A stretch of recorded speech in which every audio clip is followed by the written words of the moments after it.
जय हिंद। चलिए आज आपको हम सिखाने वाले हैं कि प्रधान अध्यापक यानी प्रधानाचार्य के पास आवेदन पत्र कैसे लिखें।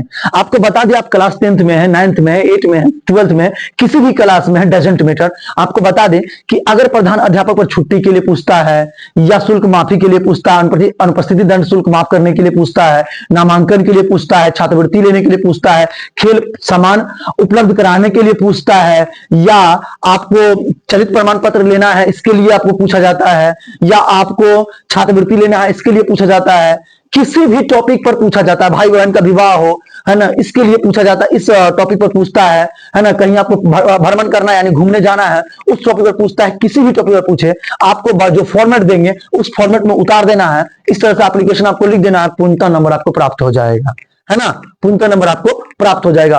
एप्लीकेशन का आपको जो फॉर्मेट देंगे उस फॉर्मेट में आपको लिखना है, कैसे लिखना है ये आपको हम बताएंगे, और किस किस टॉपिक पर पूछ सकता है ये भी आपको हमने बता दिया है। ठीक है, आइए समझिए बातों को, है ना। सबसे पहले ये फॉर्मेट होता है, लेकिन उससे पहले हम देखेंगे कि एप्लीकेशन लिखना कैसे। देखिए पत्र जो होता है ना, पत्र, है ना, पत्र आपको आवेदन और पत्र दोनों में पहले अंतर समझ लीजिए।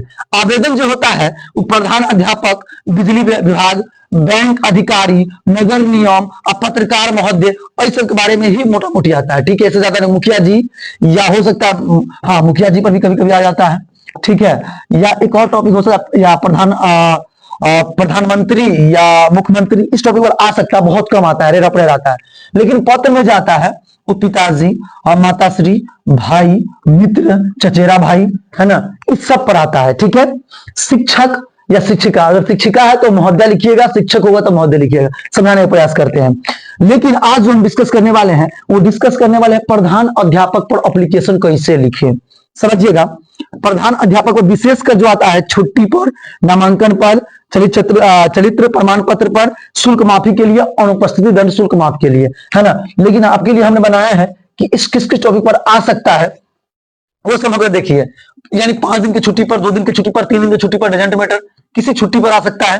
पहली बात। दूसरी बात, आपसे ये हो सकता है कि ये पूछ दे कि शुल्क माफी पर, नामांकन पर, मित्र के साथ घूमने जाना है इस पर, है ना, चलित प्रमाण पत्र के लिए, बीमार हो गए उसके संबंधित, छात्रवृत्ति के संबंधित, भाई बहन या किसी भी कुछ मतलब शादी विवाह, कोई भी फंक्शन है, मुंडन वुंडन है, इसके लिए। ठीक, खेल सामग्री उपलब्ध करवाने के लिए, कोई भी टॉपिक पर आपको आ जाए प्रधान अध्यापक या प्रधानाचार्य के पास, आपको जो पत्र लिखना है, जो फॉर्मेट है उस फॉर्मेट में लिखना है।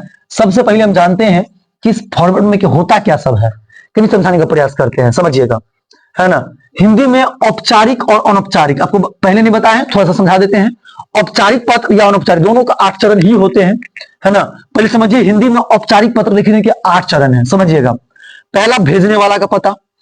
भेजने वाला का पता क्या होता है, सबसे पहले आप जो देते हैं, समझिएगा, यहां पर परीक्षा भवन, तो आप जो भेज रहे हैं जहां उनका पता लिखिए आप, इसलिए वहां पर परीक्षा भवन लिखिए। ठीक, दूसरा टॉपिक समझिए। अच्छा, ये आपको अगर अभी तक आपने एक भी एप्लीकेशन मेरा नहीं देखा, एप्लीकेशन वीडियो, तो जब आप परीक्षा भवन देखते होइएगा तो आप कंफ्यूज हो जाइएगा। कंफ्यूज मत होइएगा, हम अभी आपको जब इस टॉपिक पर आएंगे तो आपको बढ़िया से हम उसको समझा देंगे आपको। ठीक है, समझिए मेरी बातों को, पहले समझ लीजिए कि लिखा कैसे जाता है। अच्छा, एक बात और समझिए, इधर हमने कहा आपको संबंधित व्यक्ति का पद नाम और पता। अच्छा, संबंधित व्यक्ति का पद नाम और पता देखिए, तो आपको समझाने का प्रयास करते हैं। सेवा में श्रीमान प्रधानाचार्य महोदय, +2 हाई स्कूल दरभंगा, है ना, और पिन कोड। ये क्या हुआ, उनका क्या हुआ, उनका, है ना, समझने का प्रयास कीजिए। उनका संबंधित व्यक्ति, जो व्यक्ति है, पद नाम उनका हो गया, और उनके साथ साथ क्या हो गया, उनका पता भी हो गया। भाई क्या हो गया, उनका पता भी हमने लिख दिया। ठीक है। अच्छा, थोड़ा सा आगे, है ना, पता मतलब जहां पर आप उनको लिख रहे हैं वो पता, है ना, ये आप ही का पता रहता है, स्कूल का पता, है ना। उसके बाद क्या पूछा गया कि दिनांक, हमने दिनांक दिया है, देख लीजिए, है ना।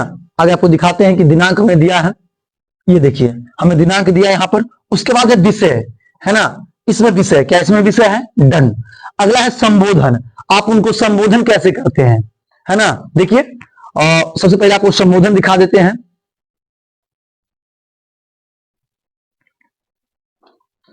थोड़ा सा इसको आगे करते हैं, पता नहीं काम करना है। देखिए यहाँ पे संबोधन, किससे संबोधन कीजिएगा, विषय के बाद संबोधन, तो संबोधन यहाँ है। ठीक है। अच्छा, संबोधन के बाद क्या पूछा है ना, संबोधन के बाद क्या था, अनुच्छेद 1 एवं 2, और उसके बाद प्रापर के साथ प्रेषक का संबंध। तो अनुच्छेद, है ना, 1 और 2 वो देख लीजिए, अनुच्छेद 1 और 2। ठीक है। अब उसके बाद देखिए, उसके बाद क्या है, प्रापक के साथ प्रेषक का संबंध, क्या संबंध, आज्ञाकारी छात्र जो छात्रा लिखते हैं उसके बाद हस्ताक्षर यानी अपना नाम। इस तरह से आपको ये फॉर्मेट तैयार होता है, ठीक है। वीडियो थोड़ा लंबा जाएगा लेकिन आपको समझ में अच्छा आएगा, हम आपको बता देते हैं, है ना। आपको सम लाइन, सम इंपोर्टेंट नोट्स, आपको बीच में कहां पर एक लाइन का गैप देना है, कहां किसको बाईं ओर लिखना है और किसको दाईं ओर लिखना है, सब बताएंगे आपको इस वीडियो में। चलिए हम शुरू करते हैं, कोई एक टॉपिक लेकर, टॉपिक का नाम रखते हैं। देखिए टॉपिक का नाम मैंने रखा है कि अपने प्रधानाचार्य के पास एक आवेदन पत्र लिखिए जिसमें अनुपस्थिति दंड शुल्क माफ करने का अनुरोध हो। यहां पर आप ये भी लिख सकते हैं कि अपने प्रधान अध्यापक के पास एक आवेदन पत्र लिखिए जिसमें 5 दिन का छुट्टी हो। अपने अपने प्रधानाचार्य के पास एक आवेदन पत्र लिखिए जिसमें अगले क्लास में आपको नामांकन करवाना हो। डजेंट मैटर भाई, कुछ भी लिखना है आपको, है ना। आपको सिर्फ एगो एप्लीकेशन का हम आपको फॉर्मेट तैयार कर देते हैं, आप इसको किसी भी तरीका से बना दीजिए, आपको फॉर्मेट में, है ना, डाल दीजिए, सिर्फ बन जाएगा आपका। सुनिए, सबसे पहले आप परीक्षा भवन ये तो लिखवे कीजिएगा, है ना, एक लाइन के बीच में गैप दीजिएगा, उसके बाद लिखिएगा सेवा में, कॉमा डालिए भाई, सेवा में कॉमा डाल दीजिए, श्रीमान प्रधानाचार्य महोदय, यहां भी आप कॉमा डाल दीजिए, ठीक है। +2 हाई स्कूल, जो भी आप कॉलेज में है, स्कूल में है, या कोई भी चीज आपको लिखना है ना, आप यहां पर डाल दीजिए, ठीक है। जो विद्यालय का आपका नाम है वो डाल दीजिए, विद्यालय का नाम, जिस एड्रेस पर विद्यालय वहां वो डाल दीजिए, या जिस जिले में है वो डाल दीजिए, ठीक है। नहीं तो आप क्या कीजिए, सबसे पहले जो एड्रेस में है वो एड्रेस डाल दीजिए। यहाँ पर मान लीजिए अगर कोई विद्यालय है जो सिंहासो में तो सिंहासो डाल दीजिए, 20वीं में तो 20वीं डाल दीजिए, 18वां में तो 18वां डाल दीजिए। उसके बाद वो विद्यालय किस क्षेत्र के अंतर्गत आता है, यानी किस थाना या जिले के अंतर्गत वो डाल दीजिए, उसका पिन कोड डाल दीजिए, ठीक है। ये डाल दीजिएगा, एक लाइन का फिर गैप लीजिए, एक लाइन का गैप लीजिए। उसके बाद यहाँ पर दिनांक दीजिए, कितनी तारीख को आप लिख रहे हैं वो डेट डाल दीजिए, ठीक है, दिनांक डाल दीजिएगा। और विषय आपको यहां तक सब में सेम मोटा मोटी रहेगा, ठीक है, यहां तक आपको सब में सेम रखना है, सिर्फ आपको यहां पर विषय में चेंज होगा। आपको अगर अनुपस्थित दंड शुल्क माफ करने के लिए लिखना है तो ठीक है। ये अगर आपको 5 दिन छुट्टी के लिए चाहिए तो भाई यहां पर 5 दिन छुट्टी के संबंध में, या 5 दिन छुट्टी हेतु, ये आपको डालना है। नामांकन करवाना है, अपने नामांकन खुद को करवाना है तो नामांकन है ना, कराने के संबंध में, है ना, या नामांकन कराने हेतु आपको कुछ भी समस्या हो वो यहां पर विषय आपको वो डालना है, ठीक है। तो हमें लिखा है कि अनुपस्थिति दंड शुल्क माफ कराने हेतु, ठीक है। उसके बाद आप आगे चलते हैं फिर, है ना, महास्य समनीय निवेदनीय, प्रायः महास्य के बाद ये लाइन का पर जो पूरा है इसको छोड़ दीजिएगा, प्रायः चेंज करके आप इसके नीचे से लिखिएगा। समनीय निवेदन यह है कि मैं रोशन कुमार यादव, है ना, आपके कॉलेज 12वीं, आप यहाँ 9वीं है, 10वीं है, जो भी आप स्कूल है तो विद्यालय डालिएगा, यहाँ पर कॉलेज नहीं डाल के, है ना, 9वीं 10वीं 8 जो भी आप हैं, 11वीं का नियमित छात्र हो, आप लड़की हैं तो छात्रा डालिएगा यहाँ पर नाम चेंज करके, ठीक है। मैं पढ़ाई में, यहां तक आपको सेम रहेगा, यहां तक आपको पहले सेम रहेगा, और इसके आगे भी एक लाइन अच्छा से सेम रहेगा। देखिए, मैं पढ़ाई में बहुत ही अच्छा छात्र या छात्रा हूं, यहां तक आपको सेम रखना है, ठीक है। उसके बाद अब कुछ भी आपको चेंज करना है उसके बाद चेंज करना है। अगर छुट्टी के लिए कर रहे हैं तो क्यों कर रहे हैं मतलब कुछ बता दीजिए, है ना, तो आपको पता छुट्टी मिल जाएगा। या नामांकन करवा रहे हैं तो क्यों करवा रहे हैं अगली क्लास में, वो लिख दीजिए कि मैंने 8वीं पास कर लिया, 9वीं में एडमिशन करवाना है, इसलिए। समझ में आ रहा है ना मेरे बात को, समझ पा रहे हैं, ठीक। देखिए नेक्स्ट इसमें क्या लिखे वो बताते हैं आपको हम। मैं पढ़ाई में बहुत ही अच्छा छात्र हूं, इस वर्ष मैंने अपने वर्ग में प्रथम यानी फर्स्ट डिवीजन स्थान प्राप्त किया है, परंतु स्वास्थ्य ठीक नहीं रहने के कारण पिछले 10 दिनों से अपने वर्ग में अनुपस्थित रहा हूं, जिसके संबंध में मैंने पहले ही आवेदन, है ना, पहले ही आवेदन दिया था। मैं एक निम्न मध्यम है ना, निम्न मध्यम होता है या मध्यम होता है, जो कहिए आप, मध्यम वर्गीय परिवार से हूं या गरीब परिवार से हूं, इसलिए अनुपस्थिति दंड शुल्क मतलब चुकाने में या जमा करवाने में असमर्थ हूं।